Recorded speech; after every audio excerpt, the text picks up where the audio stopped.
Bueno, seguimos con la lectura de nuestro libro Máquinas eléctricas y transformadores de Irving Kosov para todos aquellos que prefieran escuchar y no leer el libro, como yo muchas veces que prefiero ver cómo o escuchar los razonamientos de otras personas y compartir también con alguien. A ver, capítulo 14, transformadores. 14.1, definiciones fundamentales. El transformador trabaja de acuerdo con el principio de la inductancia mutua entre dos o más bobinas o circuitos acoplados inductivamente. En la figura 14.1, transformador de núcleo de aire acoplado inductivamente con la simbología de definición. En la figura 14.1 se muestra un transformador teórico con núcleo de aire en el que se acoplan dos circuitos mediante inducción magnética. Sí, se acoplan dos circuitos, 1 y circuito 2, mediante inducción magnética, o sea, con bobinas. Obsérvese que los circuitos no están conectados físicamente, no hay conexión conductora entre ellos. El circuito que está conectado a la fuente de voltaje alterno V1 se llama primario. Fuente de voltaje alterno V1 primario. Circuito 1. El primario recibe su energía de la fuente de corriente alterna. Dependiendo del grado de acoplamiento magnético entre los dos circuitos, se transfiere energía del circuito 1 al circuito 2. Si los dos circuitos están débilmente acoplados, como es el caso del transformador con núcleo de aire, que aparece en la figura 14.1, solo se transfiere una pequeña cantidad de energía del primario circuito 1 al secundario circuito 2.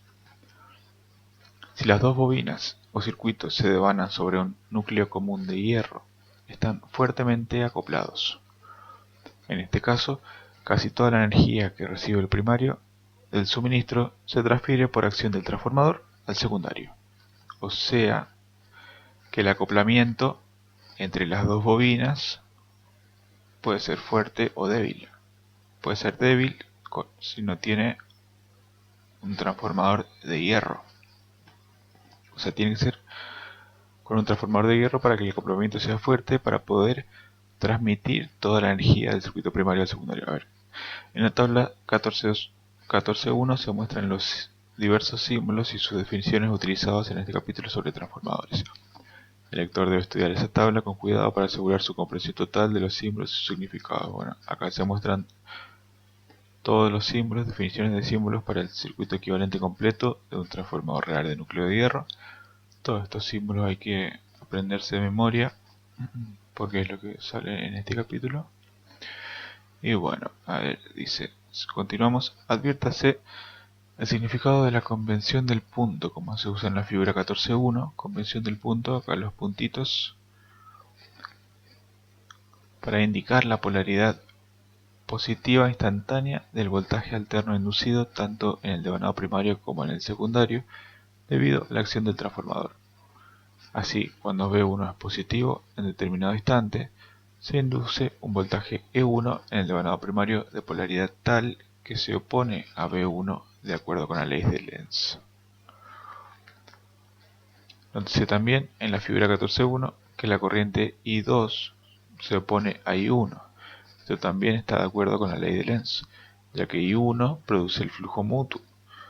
La corriente 2 debe pasar en dirección tal que se oponga a la corriente 1 y al mismo tiempo apegarse a la polaridad instantánea del voltaje inducido en el secundario. La polaridad instantánea del voltaje inducido en el secundario y la corriente secundaria establece la polaridad instantánea del voltaje en el secundario, del voltaje en las terminales. La terminal superior positiva y la dirección de la corriente en la carga. V1, voltaje de fuente suministro aplicado al primario, V1 en volts, R1, resistencia del circuito primario en ohms, L1, inductancia del circuito primario en henrys, JX1, reactancia inductiva del circuito primario en ohms, ese ya no aparece más acá. Z1, impedancia del circuito primario en ohms, R1 más JX1, y 1, corriente eficaz que toma el primario del secundario o fuente, corriente eficaz que toma el primario del suministro o fuente en amperes. E1, voltaje inducido en la bobina o circuito primario por todo el flujo que enlaza a la bobina 1 en volts. E2, voltaje inducido en la bobina o circuito secundario por todo el flujo que enlaza a la bobina 2 en volts. Y 2, corriente eficaz que entrega al circuito secundario a una carga conectada entre sus terminales. R2, resistencia del circuito secundario excluyendo a la carga en ohms. V2, voltaje que aparece en las terminales del devanado secundario. Acá, al final. L2, inductancia del circuito secundario excluyendo la carga en henrys. JX2, reactancia inductiva del circuito secundario excluyendo la carga en ohms. Z2, impedancia del circuito secundario excluyendo la carga en ohms. Phi1, componente de fuga del flujo que enlaza solo a la bobina 1. Phi2, componente de fuga del flujo que enlaza solo a la bobina 2. Y Phi-M, flujo mutuo que comparten ambos circuitos y que enlaza a las bobinas 1 y 2. M, inductancia mutua, una medida del acoplamiento magnético entre las dos bobinas o circuitos producida por el flujo mutuo. Phi-M en henrys. Medida del acoplamiento magnético. JXM, reactancia mutua que produce el flujo mutuo en ohms. RC, resistencia equivalente por histéresis y pérdidas en el núcleo y por corrientes parásitas que produce el flujo mutuo alterno Phi-M en el núcleo. IM, corrientes de magnetización en el núcleo que produce Phi-M. Y C, componente de la corriente sin carga en fase con el voltaje de suministro que produce las pérdidas en el núcleo debido a histéresis y a corrientes parásitas. Y O, corriente sin carga o suma fosorial de IC e IM. ZL, impedancia compleja de carga en ohms a través del voltaje de terminal del secundario V2. ZL dice que la impedancia de la carga es mucho mayor que la impedancia del circuito secundario, como se ve en el ejemplo 14.12, al cual ya vamos a llegar.